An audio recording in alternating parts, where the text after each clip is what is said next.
Ram Ram Ram Namasarvebhyaha. Let us start the class with the Dhyana Shloka. Dhyana Shloka will be recited by Mala. After that, we'll directly teach the new Shloka. Today we'll start from 26th Shloka after Dhyana Shloka. Okay. Till 7, 5, 7, 10, I'll be teaching new Shloka. After that, we'll start the revision of the previous shlokas. Okay. Shri Gurubhyo Namaha. Mala, you can recite the Dhyana. Om Shri Gurubhyo Namaha. आर्यामेव विभावयन् मनसि यः पादारविन्दं पुरः पश्यन्नारभते स्तुतिं स नियतं लब्ध्वा कटाक्षच्छविं कामाक्ष्यां मृदुलस्मितां शुलहरि Jyotsna वयस्यान्विताम् आरोहत्य वर्गसौधवलभीम् आनन्दवीचीमयी. Okay. We'll move on to the 26th shloka. Aishwarya, are you there? Yes, Bhagini. Yeah. 26th shloka. Yes, right. Soumya, you can repeat the shloka. Modita. Modita, modita, Madhukara Vishikham. madhukara vishikham, madhukara vishikham, Modita Madhukara Vishikham. modita madhukara vishikham, modita madhukara vishikham, Swadima.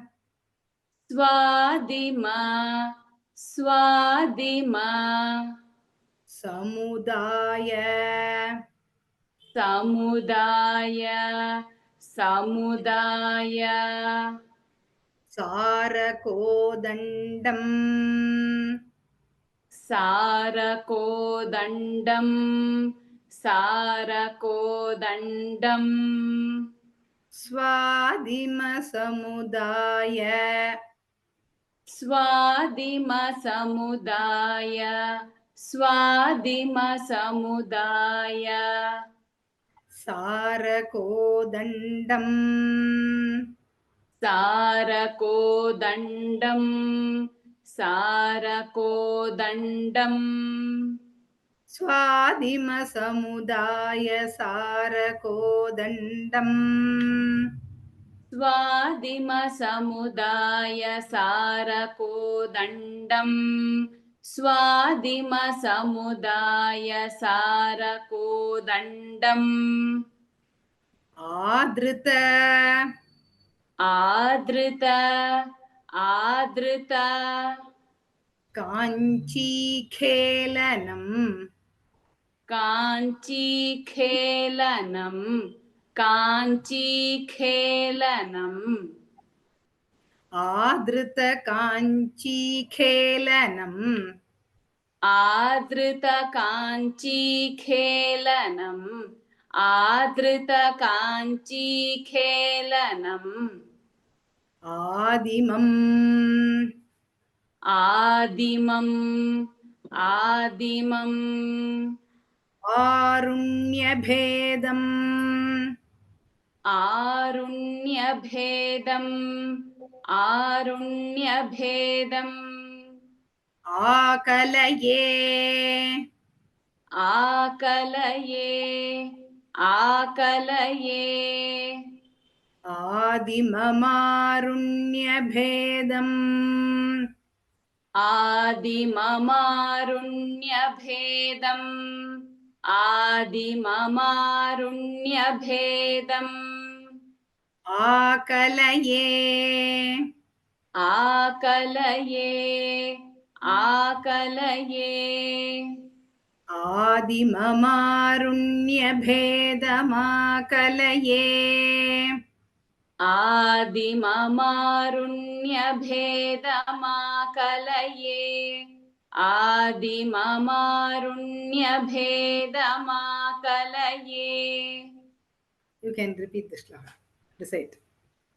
मोदितमधुकरविशिखं स्वादिमसमुदायसारकोदण्डम् आदृतकाञ्चीखेलनम् आदिममारुण्यभेदमाकलये. Mala, can you repeat the same shloka?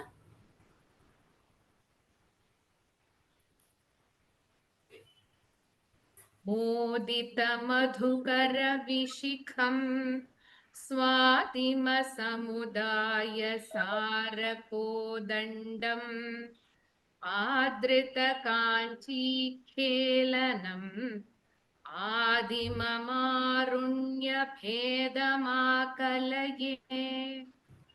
Okay, we'll move on to the 27th shloka. Mala, you can repeat the shloka. उररीकृत उररीकृत उररीकृत काञ्चीपुरीं काञ्चीपुरीं काञ्चीपुरीं उररीकृत काञ्चीपुरीम् उररीकृत काञ्चीपुरीं उररीकृत काञ्चीपुरीं उपनिषदरविन्द उपनिषदरविन्द उपनिषदरविन्द Kuhar मधुधाराम् Kuhar मधुधाराम् Kuhar मधुधाराम् उपनिषदरविन्द Kuhar मधुधाराम् उपनिषदरविन्द Kuhar मधुधाराम् उपनिषदरविन्द Kuhar मधुधाराम् उन्नम्रस्तन उन्नम्रस्तन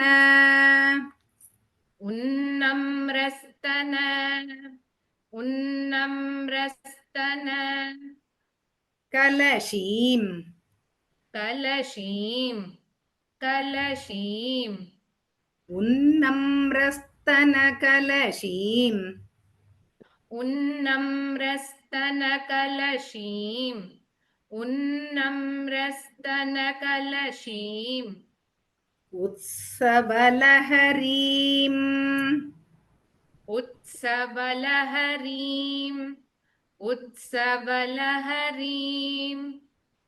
उपास्महे उपास्महे उपास्महे शम्भोः शम्भोः शम्भोः उत्सवलहरीमुपास्महे शम्भोः उत्सवलहरीमुपास्महे शम्भोः उत्सवलहरीमुपास्महे शम्भोः.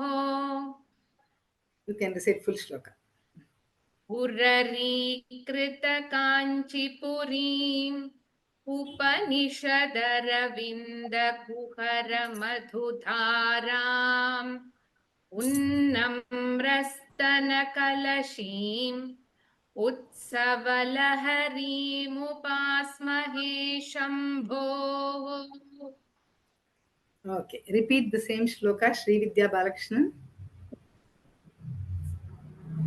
उररीकृत काञ्चीपुरीम् उपनिषदरविन्द Kuhar मधुधाराम् नम्रस्तन कलशीम् सवलहरीमुपास्महे शम्भोः We'll move on to the next shloka. Sri Vidya, you can repeat. येन शिशु येन शिशु दीर्घलोचनम्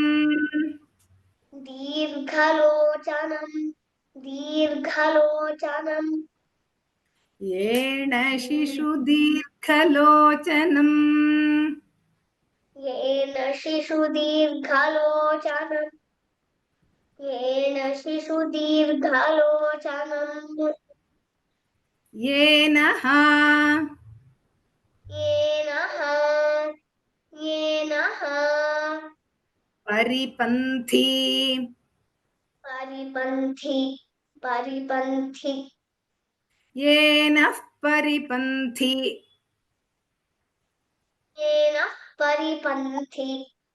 येन परिपन्थी सन्ततं भजताम् सन्ततं भजताम् येन परिपन्थी सन्ततं भजताम् येन परिपन्थी सन्ततं भजताम् येन परिपन्थी सन्ततं भजताम् एकाम्रनाथ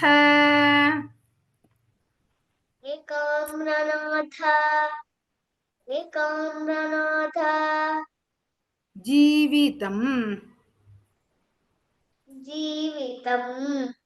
जीवितम् एकाम्रनाथ जीवितम् एकाम्रनाथ जीवितम् एवं पद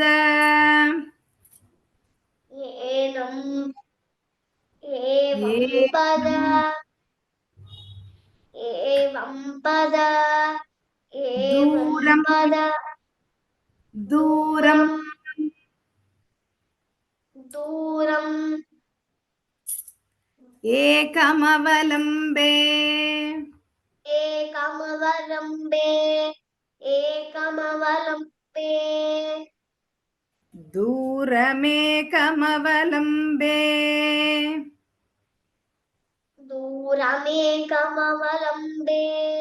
दूरमेकमवलम्बे एवं पद दूरमेकमवलम्बे एवं पददूरमेकमवलम्बे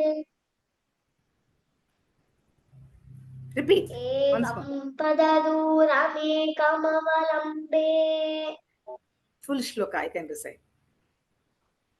येन शिशुदीर्घलोचनम् येन परिपन्थी सन्ततं भजताम् एकाम्रनाथ जीवितम् एवं पददूरमेकमवलम्बे Very good. I think Mahati is there.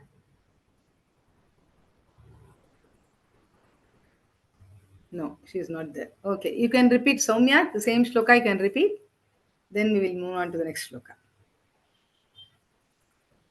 येन शिशुदीर्घलोचनम् येन परिपन्थि सन्ततं भजताम् एकाम्रनाथ जीवितम् एवं पददूरमेकमवलम्बे Repeat last pada. Evam एवं पददूरमेकमवलम्बे Okay, we'll move on to the next shloka, 29th shloka. Soumya, I can repeat. Smayamanamukham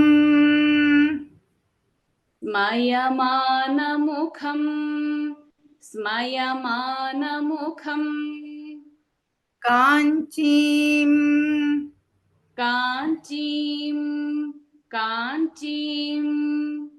Smayamanamukham Kanchim स्मयमानमुखं काञ्चीम् स्मयमानमुखं काञ्चीम् अयमानम् अयमानम्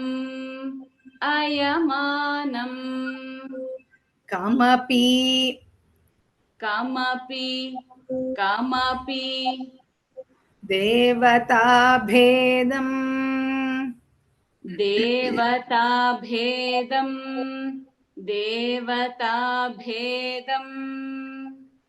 अयमानं कमपि देवताभेदम् अयमानं कमपि देवताभेदम्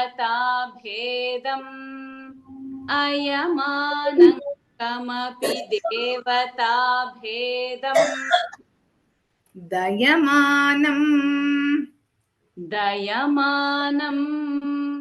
दयमानम् ईक्ष्यमुहुः वीक्ष्यमुहुः दयमानं वीक्ष्यमुहुः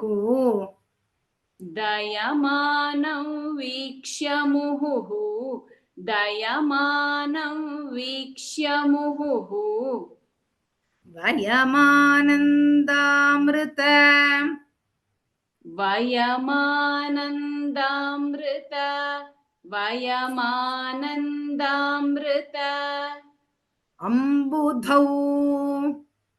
अम्बुधौ अम्बुधौ मग्नाः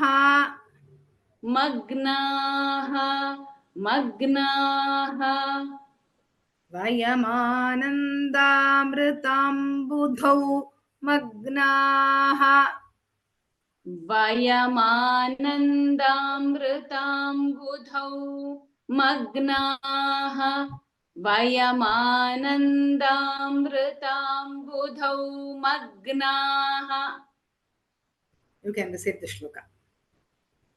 स्मयमानमुखं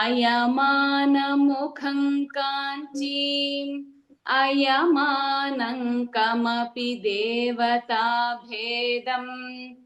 दयमानं वीक्ष्य मुहुः वयमानन्दामृताम्बुधौ मग्नाः Same shloka, Mala. You can repeat.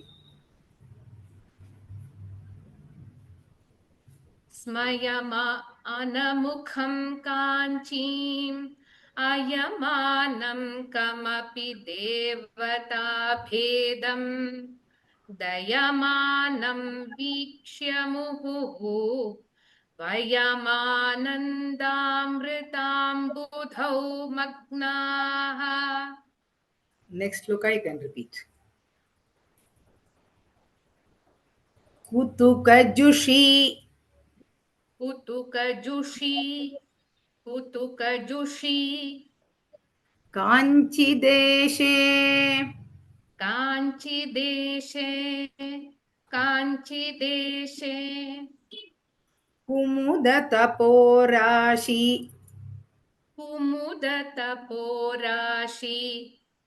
कुमुदतपोराशि पाकशेखरिते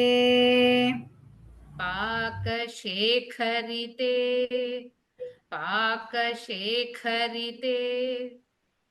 कुतुकजुषि काञ्चिदेशे कुतुकजुषि काञ्चिदेशे कुमुदतपोराशि पाकशेखरिते कुमुदतपोराशि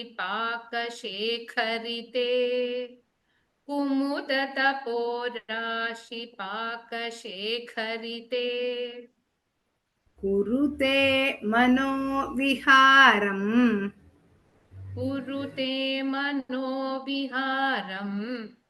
कुरुते मनोविहारम्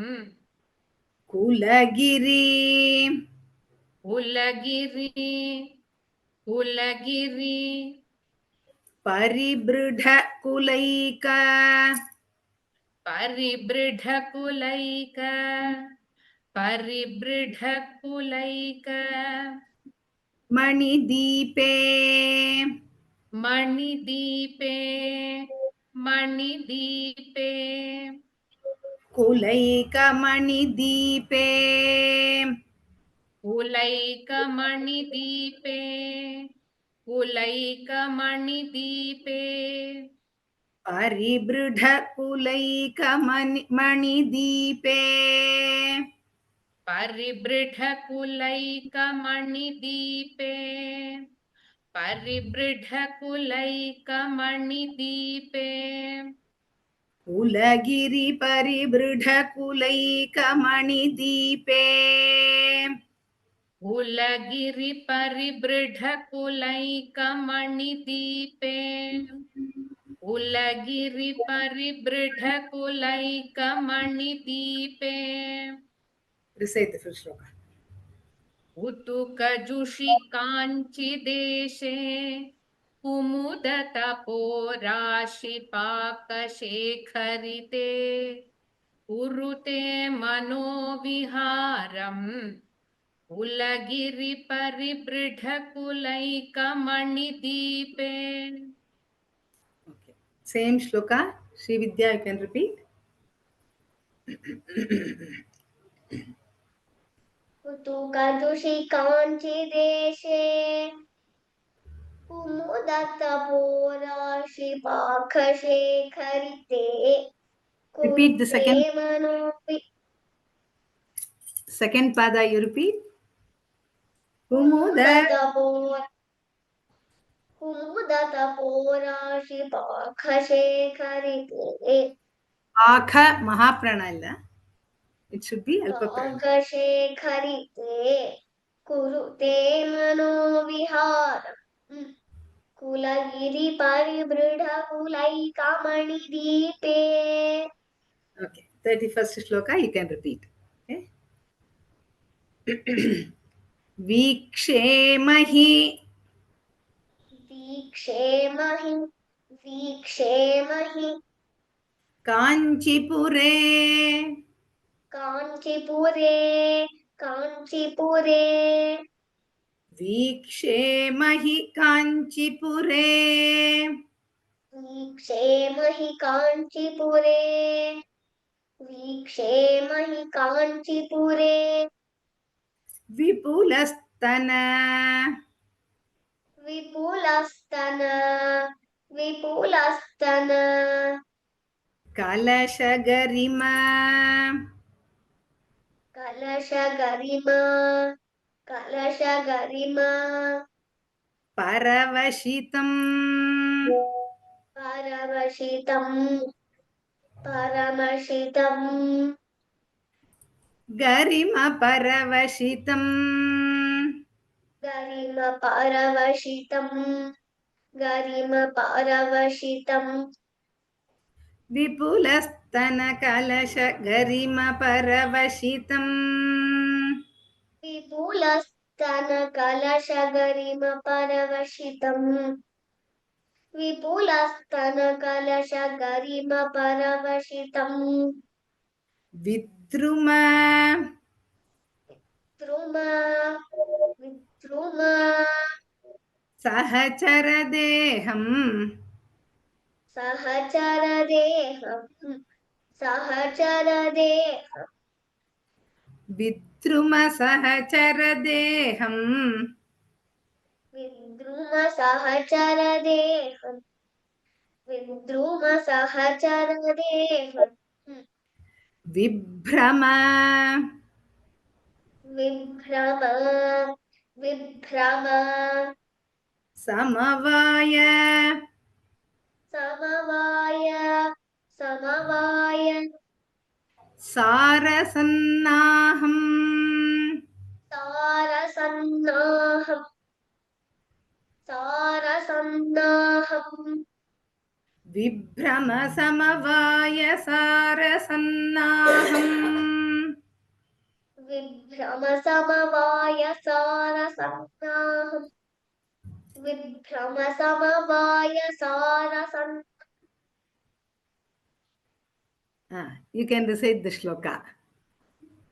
वीक्षेम हि काञ्चीपुरे विपुलस्तनकलशगरिमपरवशितम् विद्धुमसहचररेवम् विद्धुमसमवायसारसन्नाहम्. That is the same shloka. You repeat the second line. Vidruma. सहचररेवम् विभ्रमसमवायसारसन्नाहम्. Even though you are not feeling well, I think you are sitting in the class. Very good. Same shloka. Soumya, you can repeat. वीक्षेम हि काञ्चीपुरे विपुलस्तनकलशगरिमपरवशितम् विद्रुमसहचरदेहम् विभ्रमसमवायसारसन्नाहम्. Okay. Next shloka you can repeat, Soumya. 32nd shloka. Kuruvinda. कुरुविन्द कुरुविन्द Gotragatram. गोत्रगात्रं गोत्रगात्रं Kuruvinda Gotragatram. कुरुविन्द गोत्रगात्रं कुरुविन्द गोत्रगात्रं Kulacharam. कूलचरं कूलचरं Kamapi Naumi. कमपि नौमि कमपि नौमि Kampayaha. कम्पायाः कम्पायाः Kulacharam. Kulacharam Kamapi Naumi Kampayaha. कूलचरं कमपि नौमि कम्पायाः कूलचरं कमपि नौमि कम्पायाः Kulankasha. कूलङ्कष कूलङ्कष Kuchakumbham. कुचकुम्भं कुचकुम्भं Kulankasha Kuchakumbham. कूलङ्कषकुचकुम्भं कूलङ्कषकुचकुम्भं Kusumayudha. कुसुमायुध कुसुमायुध Viryasara. वीर्यसार वीर्यसार Samrambham. संरम्भं संरम्भं Viryasara Samrambham. वीर्यसारसंरम्भं वीर्यसारसंरम्भम् Kusumayudha Viryasara Samrambham.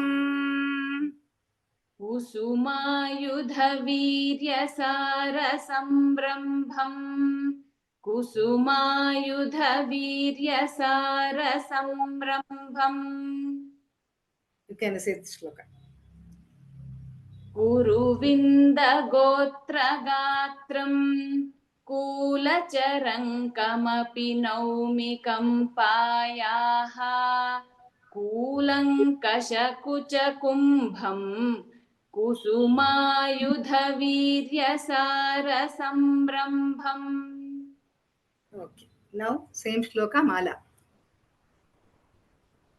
उरुविन्दगोत्रगात्रं कूलचरं कमपि नौमि कम्पायाः ऊलङ्कषकुचकुम्भम् कुसुमायुधवीर्यसारसंरम्भम् 33rd shloka.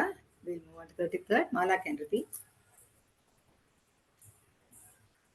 Kudmalita कुड्मलित कुड्मलित कुचकिशोरैः कुचकिशोरैः कुचकिशोरैः कुड्मलितकुचकिशोरैः कुड्मलितकुचकिशोरैः कुड्मलितकुचकिशोरैः कुर्वाणैः कुर्वाणैः कुर्वाणैः काञ्चिदेश काञ्चिदेश काञ्चिदेश सौहार्दम् सौहार्दम् सौहार्दम् कुर्वाणैः काञ्चिदेश कुर्वाणैः काञ्चिदेश कुर्वाणैः काञ्चिदेश सौहार्दम् सौहार्दम् सौहार्दम् कुर्वाणैः काञ्चिदेश सौहार्दम् कुर्वाणैः काञ्चिदेश सौहार्दम् कुर्वाणैः काञ्चिदेश सौहार्दम् कुङ्कुमशोणैः कुङ्कुमशोणैः कुङ्कुमशोणैः निचितम् निचितम् निचितम् कुङ्कुमशोणैर्निचितम् कुङ्कुमशोणैर्निचितम् कुङ्कुमशोणैर्निचितम् कुशलपथम् कुशलपथम् कुशलपथम् शम्भुसुकृत शम्भुसुकृत शम्भुसुकृत सम्भारैः सम्भारैः सम्भारैः कुशलपथं शम्भुसुकृतसम्भारैः कुशलपथं शम्भुसुकृतसम्भारैः कुशलपथं शम्भुसुकृतसम्भारैः This is the shloka. कुड्मलितकुचकिशोरैः कुर्वाणैः काञ्चिदेश सौहार्दम् कुङ्कुमशोणैर्निचितम् कुशलपथं शम्भुसुकृतसम्भारैः Repeat the shloka, Sri Vidya.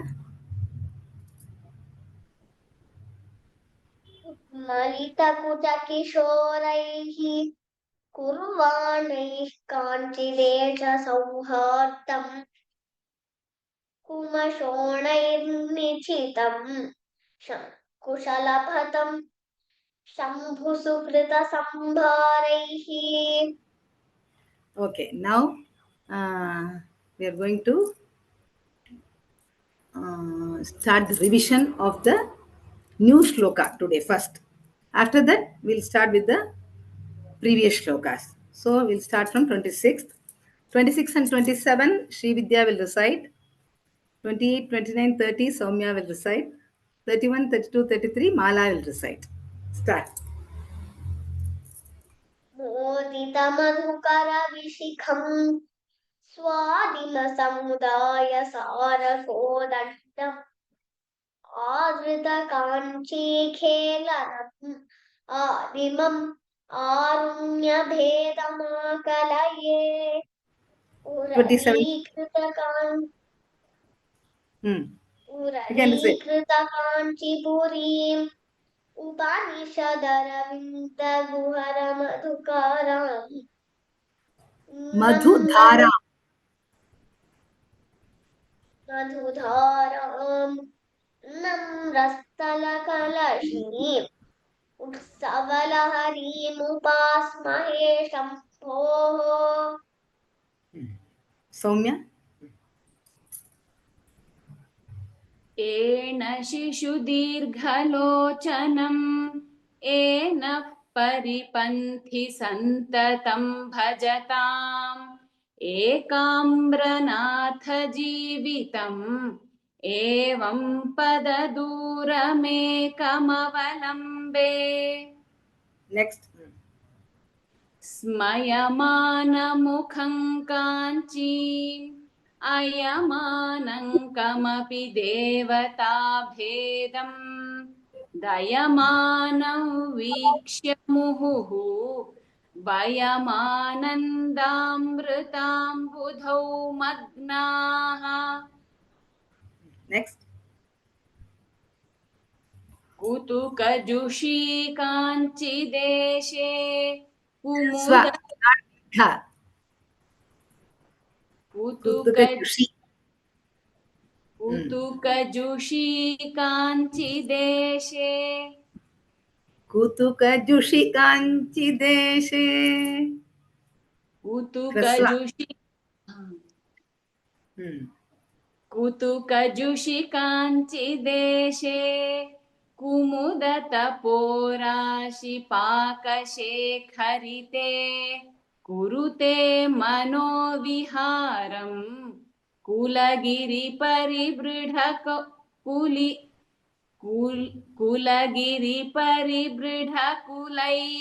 कुलगिरिपरिबृढकुलैकमणिदीपे Okay. Next, Mala. वीक्षेमहि काञ्चीपुरे विपुलस्तनकलशगरिमपरवशितम् विद्रुमसहचरदेहम् विभ्रमसमवायसारसन्नाहम्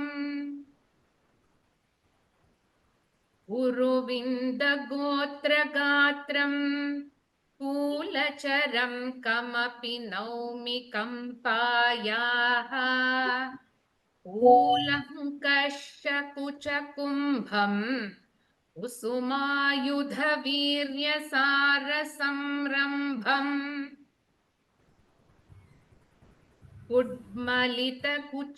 उड्मलितकुचकिशोरैः पूर्वाणैः काञ्चिदेशसौहार्दम् कुङ्कुमशोणैर्निचितम् कुशलपथं शम्भुसुकृतसम्भारैः Okay. Now we'll start the revision from the first shloka. कारणपरचिद्रूपा काञ्चीपुरसीम्निकामपीठगता काचन विहरति करुणा काश्मीरस्तबककोमलाङ्गलता काञ्चन काञ्चीनिलयम् करधृतकोदण्डबाणसृणिपाशम् कठिनस्तनभारनम्रं कैवल्यानन्दकन्दमवलम्बे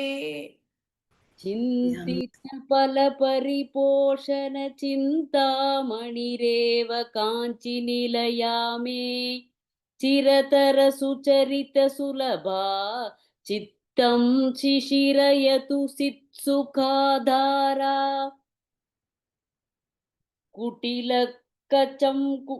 कठिनकुचं कुन्दस्मितकान्तिकुङ्कुमच्चायं कुरुते विहृतिं काञ्च्यां कुलपर्वतः सार्वभौम सर्वस्वम्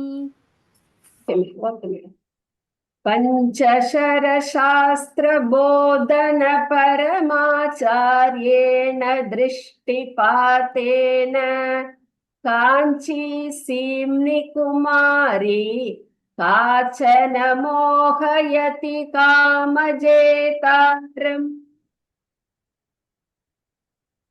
परया काञ्चीपुरया पर्वतपर्याय पीनकुचभरया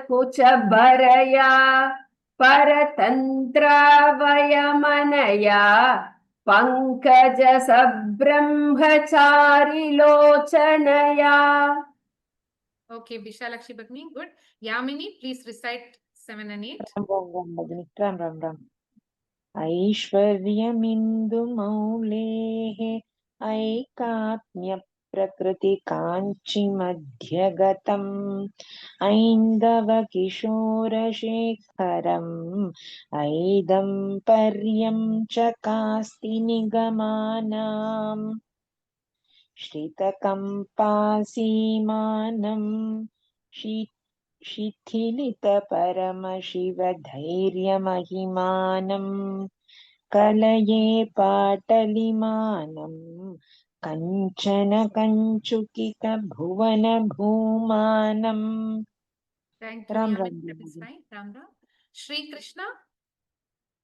आदृतकाञ्चिनिलयाम् आद्यामारूढयौवनाटोपाम् आगमवतं सकलिकाम् आनन्दाद्वैतकन्दली वन्दे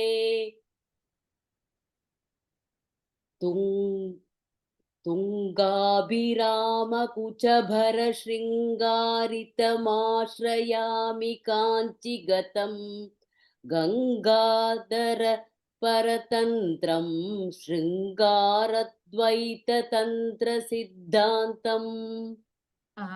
Just Shri Krishna, whoever is logging, who has put Shri Krishna name, kindly place importance to the Hrasva and Dirgha. That is the Mahaprana Shabda has to come out nicely. Anyway. So,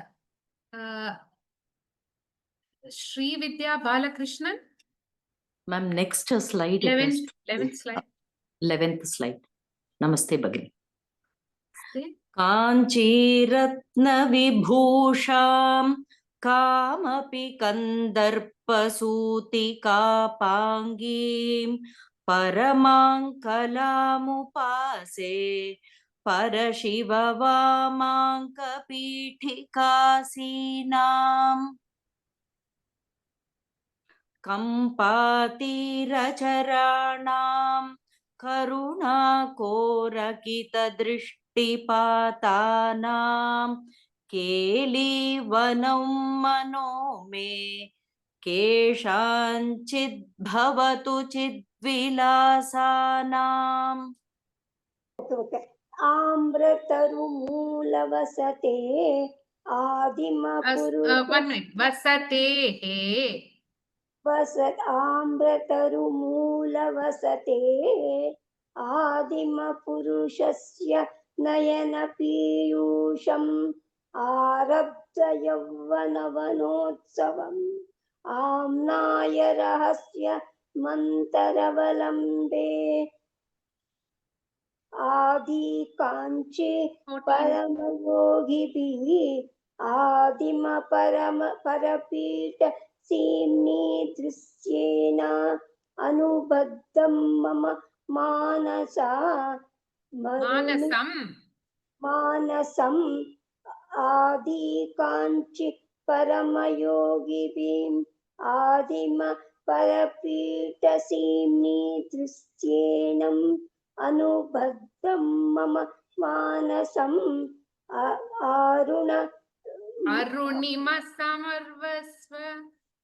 अरुणिम सर्वस्व संप्रदायेन. Please practice.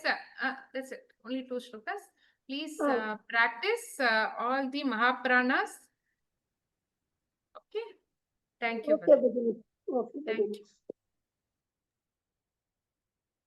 Namaste. Next slide, Bhagini, 15. अङ्कितशङ्करदेहाम् Stop. One. Shankara, soft. Okay देहाम् अङ्कुरितो रोजकङ्कणाश्लेषैः अधिकाञ्चि नित्यतरुणीम् अद्राक्षं काञ्चिदद्भुतां बालाम् Adbhutam balam. Yes, बुधां बालां मधुरतनुषा महीधरजनुषा नन्दामि सुरभिबाणचुषा चित्वपुषा काञ्चीपुरे केलिजुषा बन्धुजीवकान्तिमुषा Kanchipuri. कान्तिमुषा Chidvapusha Kanchipure. No ikara. काञ्चीपुरे केलिजुषा बन्धुजीवकान्तिमुषा. Yes. Thank you, Bhagini. Practice. मधुरस्मितेन रमते मांसलकुचभारमन्दगमनेन मध्ये कान्तिमनो मे मनसि साम्राज्यगर्वबीजेन धरणिमयीं पवनमयीं गगनदहनहोतृमयीं अम्बुमयीमिन्दुमयीम् अम्बामनुकम्पामादिमामीक्षे. Thank you, Bhagini. लीनस्थितिमुनिहृदये ध्यानस्थितिमितं तपस्यदुपकम्पं पीनस्तनभरमीडे मीनध्वजतन्त्रपरमतात्पर्यम् श्वेतामन्थरहसिते शाता मध्ये च वाङ्मनोतीता शीतालोचनपाते स्फीता कुचसीं निशाश्वती माता. Very good, Bhagini. Thank you. पुरतः कदानुकरवै पुरवैरिविमर्दपुलकिताङ्गलतां पुनतीं काञ्चीदेशं पुष्पायुधवीर्यसरसपरिपाटीं पुण्या कापि पुरन्ध्री पुंस्थितकन्दर्पसम्पदा वपुषा पुलिनगरी Pulanachari. Repeat the third part. पुलिनचरी कम्पायाः पुरमथनं पुलकनिचुलितं कुरुते. Very nice, Bhagini. Thank you. तनिमाद्वैततवलग्नं तरुणारुणसम्प्रदाय तनुलेखं तटसीमनिकम्पायाः तरुणिमसर्वस्वमाद्यमद्राक्षम् पौष्टिककर्मविपाकं पौष्पशरं सविधसीम्निकम्पायाः अद्राक्षमात्तयौवनम् अभ्युदयं कञ्चिदर्थशशिमौलेः. Last line, can you repeat again, Bhagini?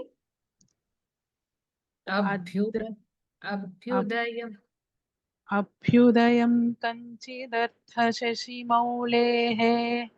Okay. Thank you, Bhagini. Thank you. संश्रितकाञ्चीदेशे सरसिजदौर्भाग्यजाग्रदुत्तंसे संविन्मये विलीये सारस्वतपुरुषकारसाम्राज्ये मोदितमधुकरविशिखं स्वादिमसमुदाय सारकोदण्डम् आदृतकाञ्चीखेलनम् आदिममारुण्यभेदमाकलये. Very nice, Bhagini. Thank you.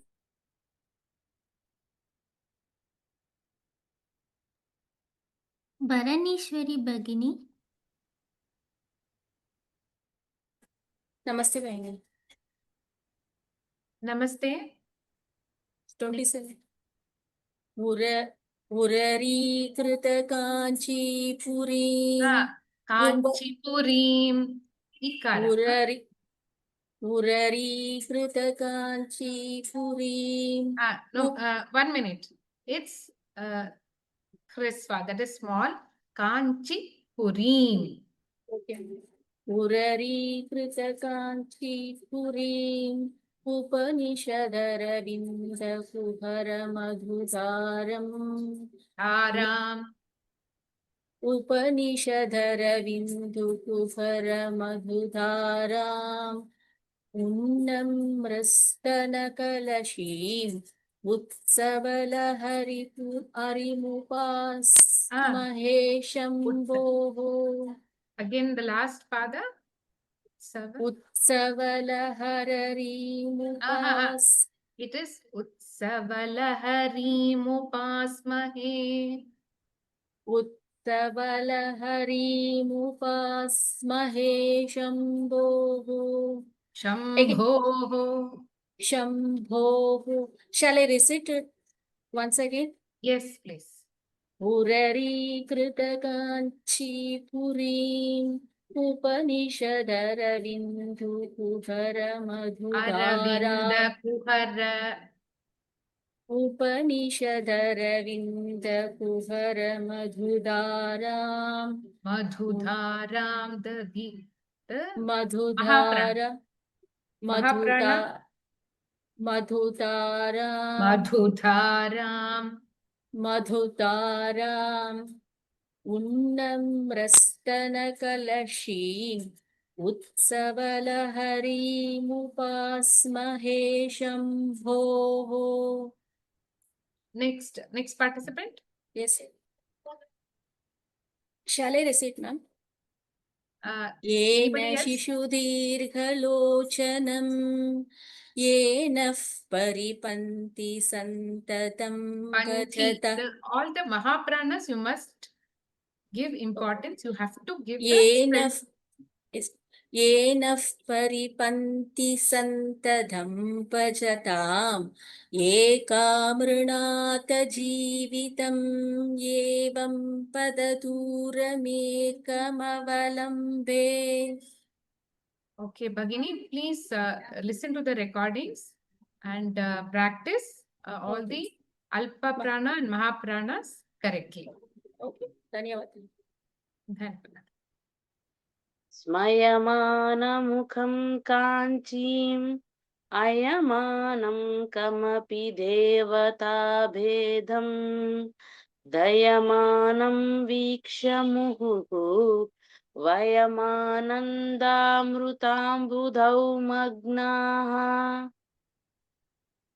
Next sloka also, Bhagini. Yes, last one. 30th, last one. उतुकजुषि काञ्ची देशे कुमुदतपोराशिपाकशेखरितो